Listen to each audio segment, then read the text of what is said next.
ठीक है, सबको विजिबल है। Challenge of democracy, no country can be described as be, yes.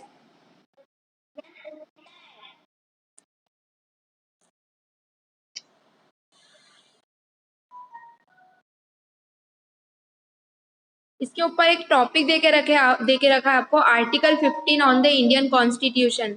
तो आर्टिकल 15 आपको क्या बोलता है कि आपको discrimination on the basis of religion, race, caste, place of birth, इससे डिस्क्रिमिनेशन नहीं किया जा सकता है। ठीक है, the state not discriminated against any citizen on grounds only of religion, race, caste, place of birth और एनी ऑफ देम। इसका मतलब यही है कि आपको आर्टिकल 15 में किसी भी प्रकार से कोई डिस्क्रिमिनेशन फेस नहीं करना है। ठीक है, फिर आपका चैलेंज ऑफ डेमोक्रेसी में आपको बताया गया है कि कोई भी कंट्री कंप्लीटली डेमोक्रेटिक कंट्री नहीं है ना। सब बोलते हैं कि हमारी कंट्री डेमोक्रेटिक कंट्री है ना। इंडिया को भी बोला जाता है कि हमारी कंट्री जो है डेमोक्रेटिक कंट्री है, बट कोई भी कंट्री जो होती है वो कंप्लीटली डेमोक्रेटिक नहीं होती है।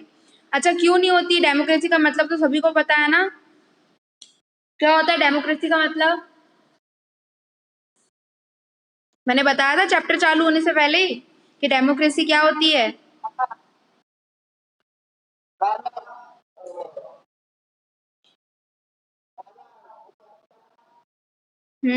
आगे बोलो, डेफिनेशन बोलो डेमोक्रेसी की।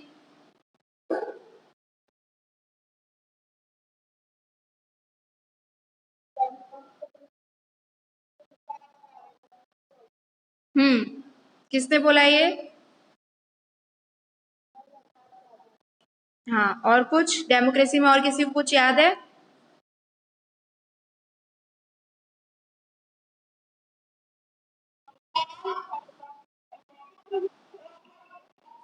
Everyone is free to vote, है ना। सभी फ्री हैं यहाँ पर वोट करने के लिए। सभी के पास भी ये राइट है कि वो लोग अपना जो भी कंट्री चला रहा है गवर्नमेंट चूज कर सके, है ना। सब इक्वली चूज करते हैं। ठीक है, तो डेमोक्रेसी का मतलब ये होता है। तो हम बोलते हैं कि कोई किसी का हमारे ऊपर राज नहीं है ना। हम लोग फ्री हैं, हम लोग हमारे हिसाब से किसी को भी चुनते हैं शासन करने के लिए, रूल करने के लिए, है ना। तो हम बोलते तो ऐसा ही है कि हमारी कंट्री जो है क्या है, वो डेमोक्रेटिक कंट्री है। बट एक्चुअली ऐसा होता है क्या? नहीं होता। क्या होता है, जितनी भी कंट्रीज है वो कंप्लीटली डेमोक्रेटिक कंट्री नहीं होती है ना। There are always communities and individual trying to expand the ideas of democracy. हमेशा जो कम्युनिटीज होती है, इंडिविजुअल जो भी लोग होते हैं, वो क्या करते हैं, आइडियाज एक्सपांड करते हैं कि हाँ अब हमको इससे डेमोक्रेसी और ऐसे मिल सकती है, हम इसको एक्सपांड कर सकते हैं, बड़ा कर सकते हैं, डेमोक्रेसी को ऐसा कर सकते हैं। मतलब हमेशा वो करते क्या है, आगे पुश करते हैं कि हाँ सबको इक्वलिटी पे, सभी इक्वल रहे, यहाँ पर कोई इशू नहीं आए, दूसरा कोई सा भी इशू नहीं हो, है ना। Central to these the struggle for the recognization of all persons are equal and for their dignity to maintain. देखो, जो स्ट्रगल स्टार्टिंग से अभी तक मतलब सिर्फ और सिर्फ चल ही रहा है, क्या चल रहा है कि सबको इक्वलिटी मिले, सब एक समान समान अधिकार सभी को मिले, है ना। तो इस बुक में हमने यही पढ़ा कि इक्वलिटी क्या क्या अफेक्ट करती है, कैसे वेरियस एस्पेक्ट्स हैं हमारी डेली लाइफ पे। डेमोक्रेसी का क्या महत्व है ना, क्या इश्यूज आते हैं।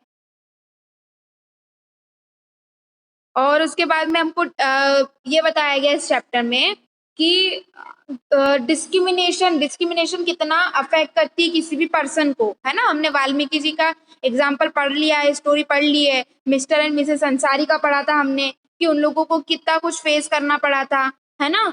क्योंकि उनकी कास्ट और उनका रिलीजन अलग था। वाल्मीकि जी को साफ सफाई करनी पड़ी थी स्कूल की। मिस्टर एंड मिसेस अंसारी को फ्लैट नहीं मिल रहा था, क्योंकि यहाँ हमारे यहाँ पर क्या है, डिस्क्रिमिनेशन बहुत ज्यादा होता है, भेदभाव बहुत ज्यादा होता है। ठीक है, पहले हमारे यहाँ पे अनटचेबिलिटी भी थी। अनटचेबिलिटी मतलब जो अपर कास्ट वाले थे वो लोअर कास्ट को, मतलब ऐसा था कि पानी भरने जा रहे हैं तो वहां पर वो लोग पानी नहीं भर सकते हैं, है ना। और बहुत सारी चीजें ऐसी थी।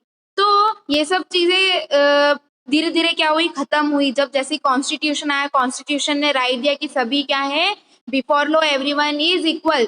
कानून की नजर में सब क्या है, एक समान है। ठीक है, हम लोगों ने पढ़ा अभी तक जितने भी फंडामेंटल राइट्स थे कि हम लोग we are free to vote, हम लोग वोट करने के लिए हमारे जो रिप्रेजेंटेटिव है उसको हम इलेक्ट कर सकते हैं, है ना। तो हम लोग क्या है, फ्री है किसी को भी इलेक्ट करने के लिए, किसी को भी चूज करने के लिए, ठीक है। फिर हमने देखा था कि यूनिवर्सल एडल्ट फ्रेंचाइज देखा था। तो यूनिवर्सल एडल्ट फ्रेंचाइज क्या है, ये बहुत इंपॉर्टेंट एक्सपेक्ट है डेमोक्रेटिक सोसाइटी का। इसका मतलब ये है कि जितने भी एडल्ट है ना, यूनिवर्सल एडल्ट फ्रेंचाइज मतलब जितने भी एडल्ट है, एडल्ट कब बनते हैं हम, जब हम 18 प्लस हो जाते हैं, ठीक है। Those who are 18 and above, तो वो लोग क्या होते हैं, एडल्ट हो जाते हैं। तो वो सिटीजन्स जो है they are free, they have the right to vote, है ना। वो उनके पास में राइट रहता है कि वो वोट करें। एस्पेक्ट मतलब उनके इकोनॉमिक बैकग्राउंड, उनका रिलीजन, उनके कास्ट, फीमेल है कि मेल है, वो कहाँ पे बर्थ उनका हुआ है, उसको नजरअंदाज करते हुए, ठीक है, वो लोग क्या करते हैं, वोट देते हैं। तो उसको क्या बोलता है, यूनिवर्सल। यूनिवर्सल मतलब पूरे ऑल ओवर वर्ल्ड ही चल रहा है, ऑल ओवर सब जगह ये चलता है, ठीक है। एडल्ट मतलब जो 18 अबूव है, और ये क्या है, एक फ्रेंचाइज है, ठीक है। तो इसीलिए इसका नाम क्या पड़ा, यूनिवर्सल एडल्ट फ्रेंचाइज। फिर डिग्निटी का मैंने बताया था, डिग्निटी क्या है, this refers to thinking of one self and other person और वर्दी ऑफ रिस्पेक्ट। मतलब डिग्निटी मतलब एक आपका सेल्फ रिस्पेक्ट है ना। आप अपनी डिग्निटी मेंटेन करके चलो, आप आपका हम बोलते कई बार आपको कि अपनी डिग्निटी जो है आप मेंटेन करके चलिए, है ना।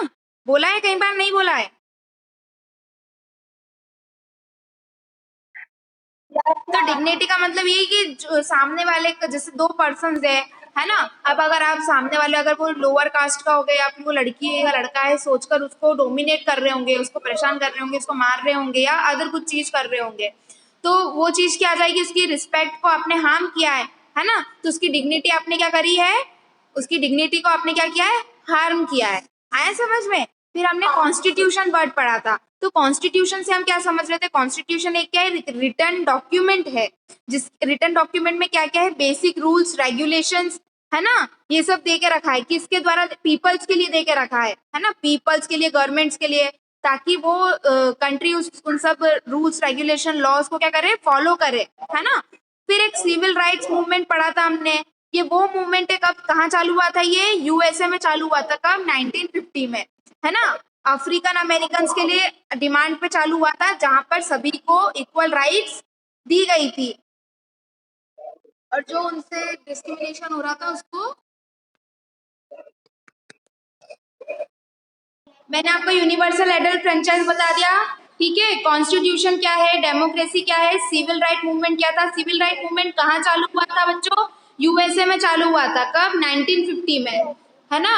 अफ्रीकन अमेरिकन जो थे उनकी डिमांड पे, क्योंकि उनसे क्या किया जा रहा था, डिस्क्रिमिनेशन किया जा रहा था। हम लोगों ने कल पढ़ा था ना, है ना, कि डिस्क्रिमिनेशन किया जा रहा था। यूएसए क्या है, एक डेमोक्रेटिक कंट्री है, पर वहां पर जो अफ्रीकन अमेरिकन थे उनके साथ में क्या किया जाता था, डिस्क्रिमिनेशन किया जाता था। कैसा किया जाता था कि अगर वो बस में है, और अगर कोई अमेरिकन, अगर वहां पर आएगा, तो उसको क्या किया जाएगा, उसको सीट दे दी जाएगी, है ना। अगर कितनी भी प्रॉब्लम्स होगी, बट उनको क्या करना पड़ेगा, उनको उनकी सीट उनको हैंड ओवर कर देनी पड़ेगी। तो उनके साथ में कुछ इस हिसाब से वहां पर क्या चलता था, डिस्क्रिमिनेशन चलता था, ठीक है। उनको अनइक्वली ट्रीट किया जाता था, है ना, अनइक्वली ट्रीट किया जाता था। तो इसीलिए फिर उन्होंने क्या किया, डिमांड क्या किया, हमको क्या चाहिए, इक्वलिटी चाहिए, है ना। हमको क्या चाहिए, इक्वलिटी चाहिए। तो इस चैप्टर में कोई डाउट है किसी को, क्वेश्चन आंसर में क्या डाउट आ रहे हैं, मैं क्वेश्चन आंसर्स की पीडीएफ आपको शेयर करती हूँ, एक्सेप्ट। हाँ, तो आपको क्वेश्चन 1 है, in a democracy why is universal adult franchise important. Universal adult franchise important क्यों है, वो आपको उसके 4 पॉइंट्स दे के रखे हैं, है ना।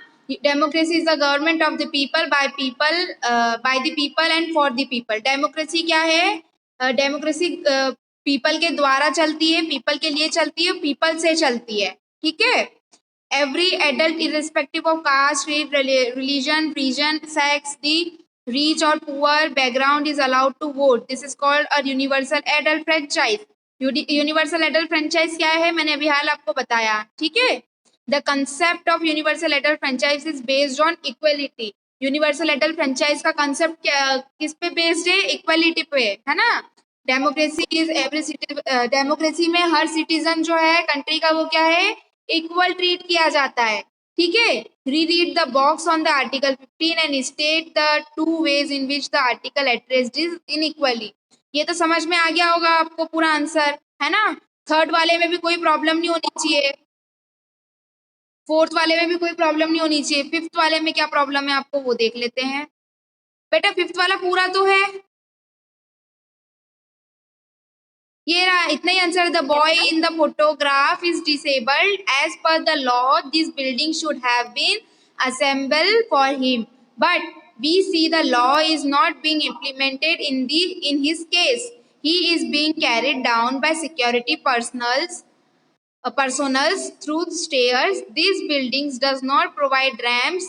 The boy's dignity is overlooked here. He may morally feel inferior. The way he is carried down the stairs may prove dangerous. Law should take this case to the court. और फिर ये जो देके रखा है आपको एक और क्वेश्चन है, क्वेश्चन नंबर 6, इंपॉर्टेंट क्वेश्चन मैंने अपनी तरफ से दिया है। Mention to different kinds of inequality that exist in our country.